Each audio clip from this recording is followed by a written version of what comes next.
Hi everyone, my name is Junon. I have a health science background and I'm the author of the book Truth and Empathy, How to Find Your Soulmate. And I'll put a link to the book below. This video is about the differences between ESFJs and ENFJs. Many people confuse both because one is the intuitive version of the other. So in other words, if you look at their function stacks, is that the intuitive function has been substituted for the sensor function in the ESFJ. So let's dive deeper to understand the difference in between these two types.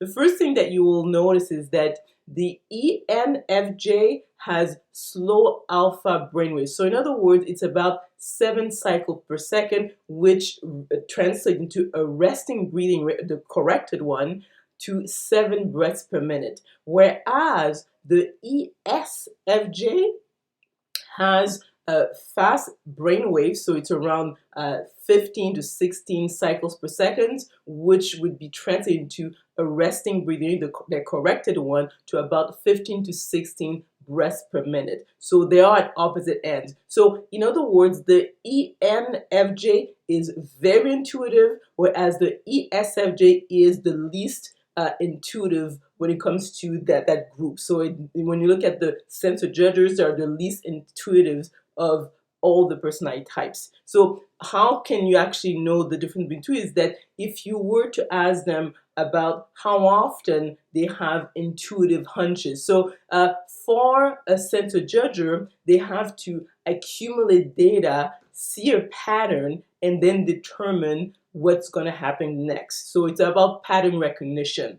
But if you talk to an ENFJ, is that what happens is that it's just a download of information. So they're just less intuitive than the INFJ, which is the most intuitive of all the 16 personality types. So in other words, for a person who's very intuitive, how intuition works is that they have this complex problem and they have limited data or contradictory data, but they can still get to the answer. So they might have sort of a flash of this, of the answer, or they might go to bed and have a dream that tells them the answer. But in other words, someone who's very intuitive doesn't need logic or data to get to the answer. Whereas for a sensor judger, especially if the person is a sensor judger, they will require that. So if you give this definition of intuition to someone who is a sensor judger, like an ESFJ, it won't make sense to them. Like, how can you know if you don't have anything to go by? I mean, you need some kind of a sort of a starting point. So that's one of the main differences. The other point is that the ENFJ is a universal healer. So they will have a healing effect on pretty much all the personality types except obviously their own or the INFJ. So if a person is an intuitive feeler, they have a healing from all the other personality types, but the ENFJ specifically will even have a healing effect on the INFP and the ENFP. Another point that can be confusing is that if you look at the function stack of the ESFJs and the ENFJs, is that they have extroverted feeling as their first function. So a lot of people confuse being very empathetic, so very right brain dominant, with being intuitive, which is not the same thing. It really has to do with how empathetic you are in terms of whether you're a thinker or a feeler, which is different from whether or not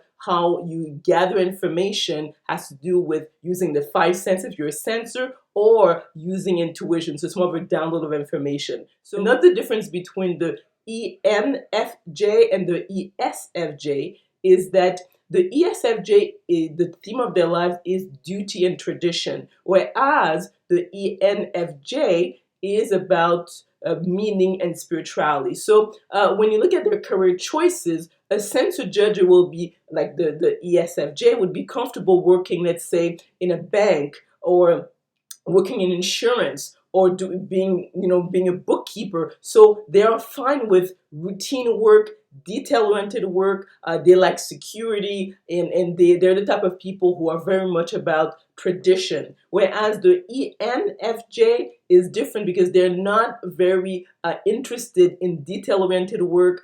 Things are routine because of the theme of their lives. It's about the future. It's about what cannot be, let's say, perceived with the five senses. So you'll see that they're very much about spirituality, whereas the ESFJ is about religion. Because what happens is that if someone is an intuitive feeler, the way their brains are wired is that spirituality is sort of like second nature to them because they already are in that headspace. Whereas when you look at the center judger, they have to rely on other people's accounts of spiritualities because the way their brains are wired, they have a hard time having direct experience of it. So you'll see that they will use different language, and there'll be more, let's say if you look at the ESFJs, that there will be more traditional, they rely more on the people's opinions, how the society or their community perceive it is very important to them. Although also the ENFJ wants to belong and connect, but they will sense that there's something beyond the five senses that is it's sort of the essence of life. The other point when I talk about the difference in energy is that the ENFJ is a universal healer. And most people might say, well, how do you know? Is that if someone is sensitive to subtle energy, they will pick up on that vibration. So I'm going to put in the description of this video a recording of this subtle energy so you can understand what I'm talking about.